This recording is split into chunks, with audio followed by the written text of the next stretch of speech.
Good morning everyone, and welcome to this video about how I stay positive and motivated during quarantine.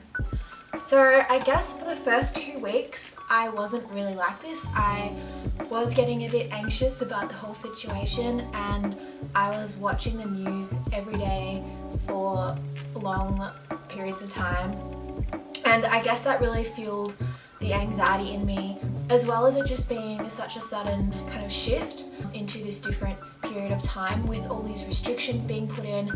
I understand that for a lot of people it does increase their levels of anxiety, and it did for me for about a week or two until I started doing these things, which I'm going to tell you now. So let's go straight into my top tips. So the first tip I have is to limit the time you spend watching the news. I found that through watching it visually and hearing other people's interpretation of the news, it was usually a negative interpretation of specific facts. And so I find it's easier for me to just read the facts, and that allows me to have my own interpretation, which is often a lot more positive than the interpretations that news presenters take on these facts. So I would suggest looking up news articles online or looking up the facts on a government website.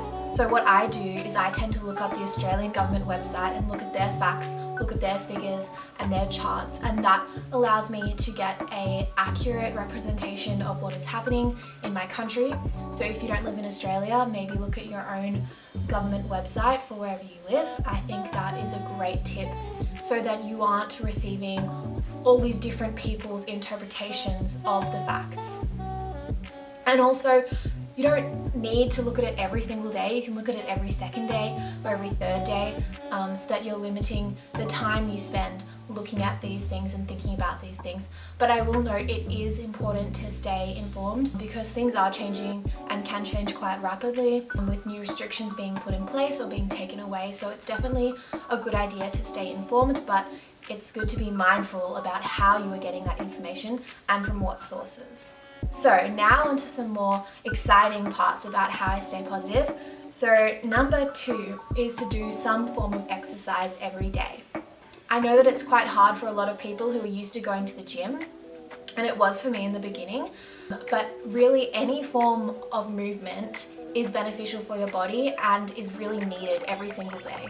So for example, if you don't have any weights at home, if you don't have a bike, if you don't have anything, you can still do exercise. You can do yoga on your carpet or on a yoga mat at home. You can go for a walk, you can go for a jog or a run. You can do like a high intensity interval style workout with no equipment whatsoever, doing things like push-ups and burpees and squats and lunges. You can do that all without any equipment.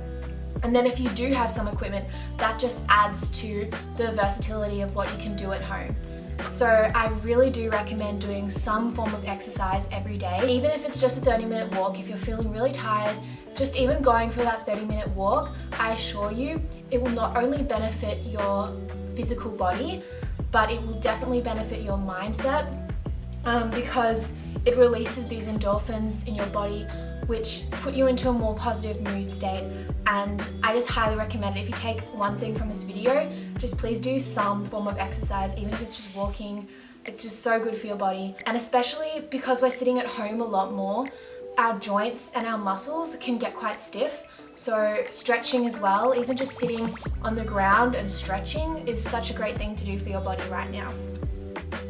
So number 3 is to cook some yummy treats.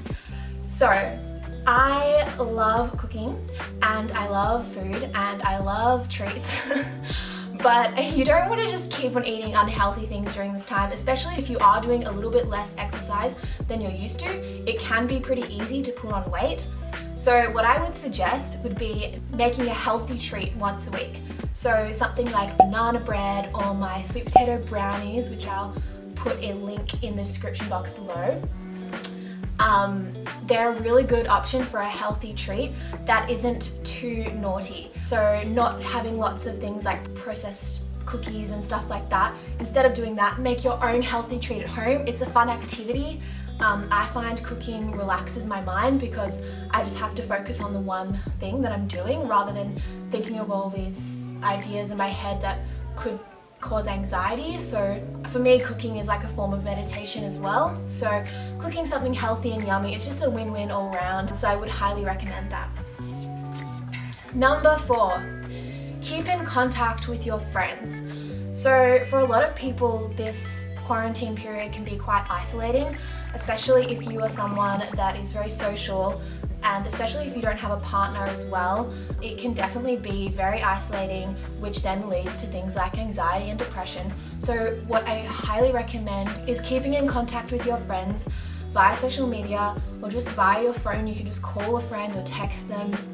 And something I will add is that in the past I felt like, well, my friends should be the one reaching out to me. But actually, you should be the one reaching out to your friends because you don't know their situation, you don't know what they're going through. If you reach out to them, they will respond to that, and then you will be able to keep in contact. And yeah, I think something important to take out of this is that you can be the initiator for amazing things in your life if you take the first step. And don't wait for other people to take that step for you, because really you have to take it into your own hands to lead a happy, positive and exciting life. But yes, circling back to that, just call your friends, keep in contact. The other day I actually had about a half an hour phone call with one of my best friends, Becky, and afterwards I just felt so uplifted and so happy and excited. And really, you don't realize how much you miss your friends until you talk to them. So pick up your phone or pick up your computer or whatever and contact a friend today, because it will make their day as well as yours. So number 5 is to start a new hobby or to pick up a hobby that you haven't done in a while. So for me, I have started doing some athletics training with my boyfriend, who is a decathlete. So I started doing some shot put, and I did a bit of discus the other day, as well as some hurdles, which was fun. But it can be anything. It could be drawing, painting, making YouTube videos. It could be writing poems or writing stories. It could be, it could be video games. Basically any hobby that you, I guess, haven't had time for in the past, or you've always wanted to try it out. Just do it, try it out. It will bring you joy.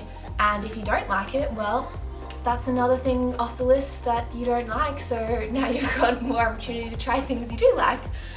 I don't know if that makes sense, but yes, just try something new, try something different. I also want to get more into painting because I love painting and I always feel like I don't have the time for it. I will show you some of my paintings now, but I'm really looking forward to doing some more of that in the future. Okay, so got my little book here with my notes in it. So number 6 is to set some goals for yourself. So during this period, if you are used to maybe going to a job or going to university, you have those goals set out for you by an institution, but now a lot of people are having to set their own goals. And if you don't set the goals, and if you don't set realistic goals, well, you're probably not going to achieve them. So I've set out a goal for myself to reach 1,000 subscribers on YouTube by the end of May. Ooh, my cat's visiting. Ooh. 1,000 subscribers by the end of May, which is a big goal, seeing as I only have 60 subscribers right now. But I've got a month and a half, and I think I can do that if I start uploading consistently. Got him down. So yeah, set a goal for yourself that will make you accountable, and share that goal with other people. Tell your loved ones, tell your friends, tell your followers on Instagram or whatever it is, because that will make you accountable for your goals, and then you'll be a bit more likely to achieve them. And another thing with goals is you definitely have to set goals that are achievable. You probably have heard the term SMART goals before: specific, measurable, realistic, achievable, and time specific. So that's what I've done with my YouTube one. I do think it is achievable, but we will see. I guess I'll post a video when I get to 1,000 subscribers, and hopefully that will be end of May, start of June. Yes, that's the month that comes after May. So that is all I have for you today. There are 6 tips that have made me feel honestly so much more positive during this time. As I said in the beginning, I was feeling a bit down in the first week and a half of this period, because a lot of my, I guess, freedom had been taken away from me and I was adjusting to it. But through using these tips, I've honestly completely changed my mindset, and I feel so much better and so much more uplifted and excited for this time, that I actually am grateful for this time that I get to spend indoors doing the things that I love and spending time with my family. So honestly, there are a lot of positives to this time, and if you follow a couple or all of these tips, I'm sure you will feel a lot less anxious and a lot more positive about the time we have to spend at home. I hope you all have a great day and have taken something from this video, and I look forward to seeing you in the next video. Bye!